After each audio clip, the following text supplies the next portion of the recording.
설날 친척들이 모이는 자리가 종종 젊은이들에게 괴롭다는 사실을 여러분도 알고 계실 것입니다. 젊은이들이 부담스러워하는 질문들을 하기 때문이라는 것인데, 예컨대 시집은 언제 갈 거냐, 장가는 언제 갈 거냐, 취업은 했느냐, 애는 언제 낳을 거냐 등등 민망한 질문들을 쏟아낸다는 것입니다. 그런데 중년들도 부담스럽기는 마찬가지라고 합니다. 퇴직은 언제 하셨습니까? 애는 결혼시키셨습니까? 애는 어느 학교 들어갔습니까? 이런 것 물어보는 것을 아주 싫어한다는 것입니다. 아무리 가족과 친족이 모였다고 하더라도 우리가 편하게 나눌 수 있는 주제와 불편한 주제가 있습니다. 만일 우리가 불편할 수 있는 모든 주제를 피해야 된다면 무난히 말할 수 있는 것은 극히 제한될 것이라고 봅니다. 날씨와 스포츠 이외에는 말하기가 어려울 것입니다. 사람끼리 대화하는 것이 그렇습니다. 그리스도인들끼리 대화하는 것도 마찬가지예요. 우리는 신앙인들끼리 모이면 당연히 신앙에 대해서 말해야 된다고 생각을 합니다. 그런데 신앙에 대해서 말한다는 말이 무슨 뜻입니까? 성경에 대해서 말한다는 것입니까? 하나님에 대해서 말한다는 것입니까? 교회에 대해서 말한다는 것입니까? 그렇지 않습니다. 성경에 대해서 말하는 것은 학술적인 토론이 될 것이고, 하나님에 대해서 말하는 것은 피상적이고 추상적인 대화가 될 것이고, 교회에 대해서 말하는 것은 긁어부스럼입니다. 덕이 되지 않습니다. 대체로 흉을 봅니다. 신앙에 대해서 말한다는 것은 내 삶에 적용된 신앙을 말하는 것입니다. 이것은 매우 사적이고 개인적입니다. 여러분은 여러분의 삶에 적용된 신앙에 대하여 무슨 말을 할 수 있습니까? 소위 앙스트, 삶에 대한 불안, 불만, 의구심이 제일 먼저 수면에 뜨는 것을 느끼실 것입니다. 힘들다라는 말을 하고자 하는 분들이 많을 것입니다. 시편을 봐도 그렇습니다. 성령의 감동을 받아 기록한 것이 시편인데 그 절반이 하나님에게 하소연하는 내용이, 하나님에게 불평하는 내용이 절반이나 됩니다. 신앙에 대해서 말하는 것은 생각하는 것처럼 쉽지 않습니다. 예수님이 사람들에게 질문할 때 선뜻 대답하는 사람들이 많지 않았습니다. 너희는 나를 누구라 하느냐라고 제자들에게 물어보셨을 때 12명 중에 11명은 말하지 못했는데 베드로만이 주는 그리스도시요 살아계신 하나님의 아들이로소이다 라고 대답했습니다. 이것은 베드로의 믿음을 말하는 면도 있지만 베드로가 원래 나서기를 좋아하는 성격이기 때문에 그렇게 한 것이고, 제자들조차도 예수님의 질문에 선뜻 대답하는 사람이 많지 않았다는 것을 보여주는 것입니다. 그렇기 때문에 예수님은 사람들에게 믿음의 고백을 이끌어내려고 애쓰셨습니다. 내가 이 일을 할 수 있음을 믿느냐? 이런 식으로 믿음의 고백을 끌어내려고 하셨습니다. 왜냐하면 사람들이 선뜻 말하려고 하지 않기 때문에. 오늘날만 그런 것이 아닙니다. 옛날에도 그랬고 예수님 앞에서도 그랬습니다. 신앙인이 된다는 말은 하나님에 대한 지식이 는다는 말은 아닙니다. 우리가 하나님에 대해서 알면 도대체 얼마나 알 수 있겠습니까? 하나님이 그렇게 쉽게 알 수 있는 분입니까? 우리가 학교에서 수학도 배우고 물리학, 철학 많이 배웠지만 알만한 것에 비교하면 수박 겉핥기를 알고 있는 것입니다. 그런데 하나님은 그런 모든 것보다도 100만 배는 더 어려울 과거 유명한 신앙인들에게 당신은 하나님에 대하여 얼마나 압니까? 라고 물어보면 그들이 뭐라고 대답했을 것 같습니까? 성 토마스 아퀴나스라든가 성 어거스틴이라든가 슈바이처 박사라든가 테레사 수녀에게 당신은 하나님에 대하여 얼마나 압니까? 라고 물어보면 그들이 얼마나 안다고 대답할 것 같습니까? 토마스 아퀴나스가 하나님에 대해서 많이 알기 때문에 그 책들을 쓴 게 아니고 하나님을 모르기 때문에 알려고 하다 보니까 그 많은 책들을 쓰게 된 것입니다. 구약의 선지자, 그들은 하나님에 대하여 얼마나 알았던 것 같습니까? 하나님에 대하여 많이 알았다면 하나님에 대하여 서술했을 것이지만 그들은 하나님에 대하여 쓰지 않고 이스라엘 백성에 대하여 썼습니다. 구체적으로 보면 하나님의 관점에서 보는 이스라엘 백성에 대하여 썼습니다. 그것이 차이점이에요. 신앙인이 된다는 말은 하나님을 안다기보다는 인간의 삶을 하나님의 관점에서 이해한다는 것을 말합니다. 화가가 정물화를 그리는 것에 비교할 수 있습니다. 화가가 여러 가지 다양한 관점에서 보고 그릴 수 있지만 그리는 대상이 필요한 것처럼 신앙은 진공에서 생각할 수 있는 것이 아닙니다. 하나님만 따로 떼어서 생각할 수 있는 것이 아니고 인간의 실존 속에 하나님을 경험할 수 있고 깨달을 수가 있는 것입니다. 그렇기 때문에 수도원에 들어가서 하나님을 묵상한다고 하나님을 알게 된다는 보장이 없습니다. 수도원에 들어가서 하나님과 대화를 할 수는 있겠지만 하나님을 알려면 인간의 삶의 현장으로 들어가야 됩니다. 인생을 겪어봐야 됩니다. 신앙이 자랄수록 하나님에 대한 지식이 느는 게 아니고 인생을 하나님의 관점에서 보는 능력이 자라나게 됩니다. 그러므로 성숙한 그리스도인에게 당신은 그동안 무엇을 배웠습니까? 라고 물어본다면 그들은 나는 인생을 배웠습니다 라고 대답할 것이고 좀 더 구체적으로 고난의 의미를 배웠습니다 라고 대답할 것이고 사랑에 대하여 배웠습니다 라고 대답하는 소수의 사람들이 있을 것입니다. 다만 신앙을 통하여 고난의 의미를 배우고 신앙을 통하여 사랑을 배우는 것입니다. 그것이 신앙이 성장하는 것입니다.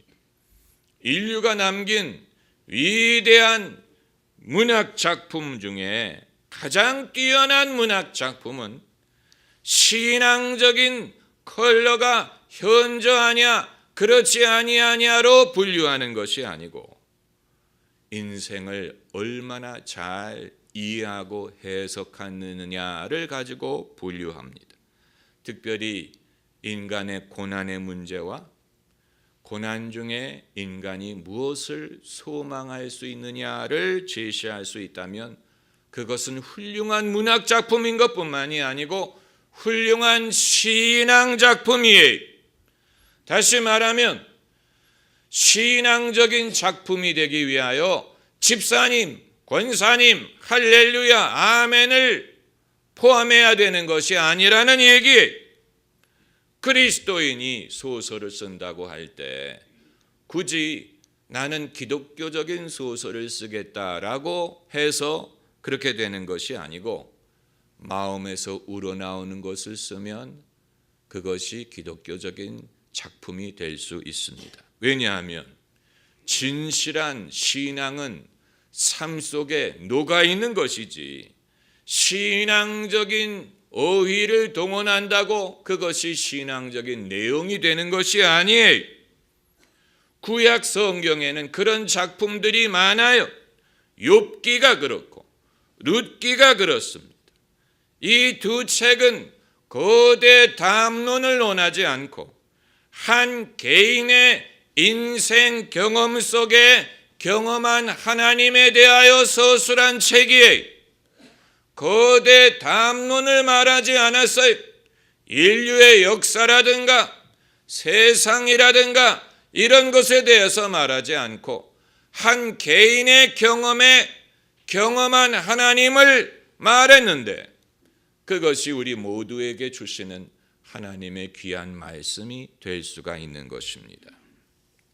오늘 본문은 신구약 성경 중에 가장 원시적인 신앙적 표현이라고 볼 수 있는 구절입니다. 창세기니까 충분히 그럴 수 있지요. 원시적이란 말은 어폐가 있지만 그 말은 신학적인 발전이 이루어지기 전에 어떤 세련됨도 갖추지 못한 가장 적나라한 표현이, 오늘 본문의 배경은 아브라함이 자기의 아들 이삭을 장가를 보내려고 하는데, 그래서 자기가 신뢰하는 종을 하란에 보내서 거기에서 배필을 찾아오게 합니다. 그래서 이 종이 하란에 이르러 우물가에서 기도를 합니다.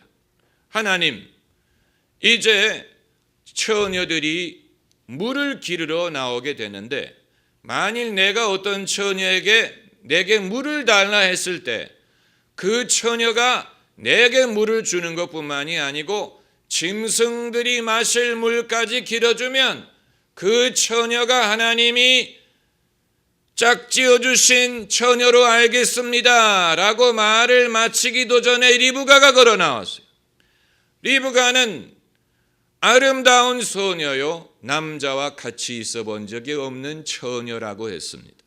그래서 이 종이 내게 물을 달라 했더니 부탁하지도 않았는데 짐승에게 줄 물까지 길어주는 것을 보고 이 종이 너는 누구네 집 딸이냐 하면서 그 집을 찾아가서 그 아버지와 오라버니에게 아브라함에 대하여 소개하고 이제 중신을 서는 장면입니다. 그런데 이 종이 아브라함이 어떤 사람인가를 말할 때 35절에 말하기를 여호와께서 나의 주인에게 크게 복을 주어 창성케 하시되 우양과 은금과 노비와 약대와 나귀를 그에게 주셨다고 했습니다.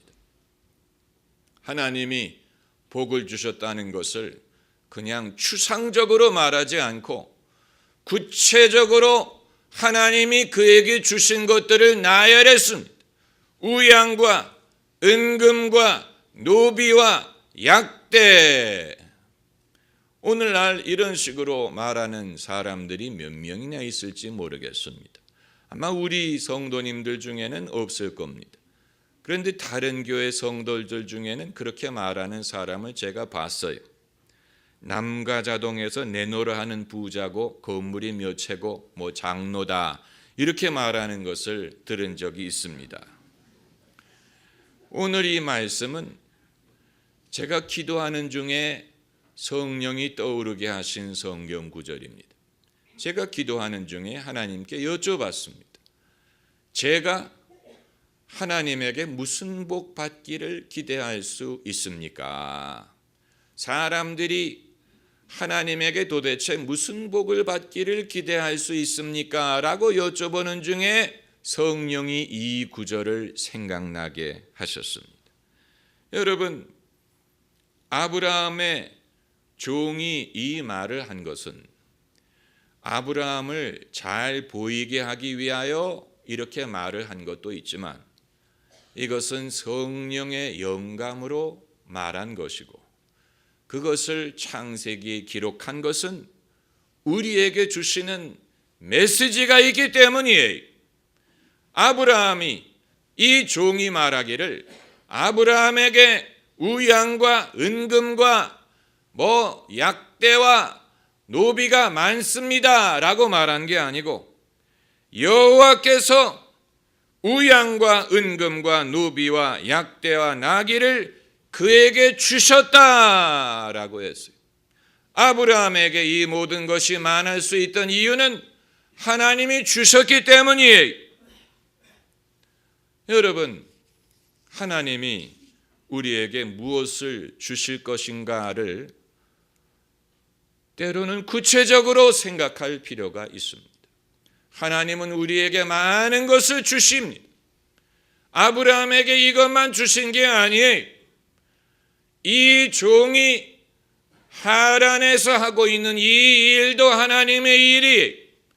리브가가 이삭에게 시집오므로 야곱을 낳게 될 것이고, 야곱이 장차 12아들을 낳아서 그들이 이스라엘 민족을 이루게 될 것이고, 그들은 하나님의 선민이 될 것이고, 그 선민을 통하여 율법이 오게 될 것이고, 그리고 예수 그리스도가 오게 될 것입니다. 이 모든 것이 하나님이 계획하고 계신 축복이요, 아직 알 수 없는 장차 이루어질 일들이에요. 그러나 하나님이 하시는 일은 장차 이루어질 일도 있지만 지금 하시는 일도 있습니다. 앞으로 주실 것도 있지만 지금 주시는 것도 있습니다. 또 이후에 이루어질 것도 있지만 지금 경험하게 하시는 것도 있습니다. 그렇기 때문에 이 종의 관점에서 봤을 때 하나님이 아브라함에게 복을 주셨다는 것을 무엇을 주심으로 확인할 수 있다고 판단한 것이고, 그것을 듣는 사람도 과연 하나님이 복을 주셨구나라고 수긍할 수 있었던 것입니다. 만일 오늘날의 일이었다면 우양이 있는 사람이 어디 있고 노비가 있는 사람이 어디 있어? 여러분은 노비가 몇 명이나 있습니까? 요즘에는 기준이 다르겠죠. 회사 매출이 얼마고, 직원 수가 몇 명이고, 작년에 수익을 얼마를 벌여들였고, 이런 식으로 말했을 것인데, 여러분 이런 것을 유치하다고 생각하시면 안 됩니다. 세상적이라고도 생각하시면 안 됩니다. 아브라함에 대하여 이렇게 말할 필요가 있다면 이것은 유치한 것이 아니에요.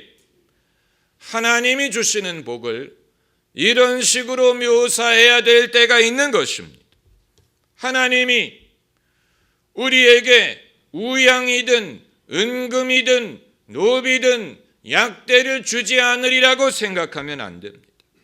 하나님이 아브라함에게 이런 것을 주셨다면 왜 우리에게도 주시지 않겠습니까? 할렐루야. 하나님이 베드로, 바울 이런 사도들에게 성령을 주셨다면 우리에게도 성령 주실 것을 기대할 수 있는 것처럼, 하나님이 다윗에게 기름 부음을 주사 민족의 지도자요 목자가 되게 하셨다면 우리에게도 그런 은혜를 주실 줄 믿을 수 있는 것처럼, 아브라함에게 우양이든 은금이든 노비를 많이 주셨다면 우리에게도 그렇게 하실 줄을 기대할 수가 있는 것입니다. 하나님이 한 사람에게 하시는 것은 모든 사람에게 하실 수 있는 가능성을 말하는 것입니다. 왜냐하면 하나님은 아브라함을 통하여 모든 민족이 복을 받게 하셨기 때문에, 할렐루야. 아브라함 한 사람에게만 복을 주시는 게 아니, 아브라함을 통하여 모든 민족이 복을 받으리라고 하셨어요. 내가 너를 창대케 하리라고 말씀하셨어요. 하나님은 우리를 창대케 하기를 원하십니다. 우리의 믿음이 커지기를 원하십니다. 그것이 우리에게 주시는 복의 전부는 아니지만 적어도 일부는 될 수가 있는 것입니다. 여러분, 우리는 때로 하나님께 그런 질문을 여쭤야 됩니다. 하나님, 도대체 나에게 무엇을 주시려나이까? 그 질문은 아브라함이 한 질문이. 나에게 무엇을 주시려나이까? 하나님은 주시는 분이라고 하셨는데 세상을 이처럼 사랑하사 독생자를 주셨어. 하나님은 주시는 분이 구하라 그리하면 주시리라고 하셨어. 구하는 자마다 받고 찾는 자가 찾게 하십니다. 하나님은 주시는 분이 무엇을 주시느냐? 좋은 것을 주십니다. 하나님이 좋은 것을 주시는 이유는 하나님이 좋으신 하나님이기 때문이에요. 할렐루야. 자신의 성품을 쫓아줍니다. 악한 자는 악한 것을 줍니다. 악한 자는 악한 말을 합니다. 거짓된 자는 거짓말을 합니다. 아픔이 있는 사람은 아픈 말을 합니다. 하나님은 선하신 분이기 때문에 우리에게 선한 것을 주십니다. 하나님이 주시는 것을 통하여 하나님의 성품을 알게 하십니다. 구하는 자에게 좋은 것을 주시지 아니하겠느냐? 우리가 하나님에 대하여 알 수 있는 근거는 우리 삶에 하나님이 하시는 이 일을 통해서입니다. 만일 하나님이 아무 일도 안 하신다, 그러면 하나님을 알 수 없지만 하나님은 그럴 뿐이 아니에요.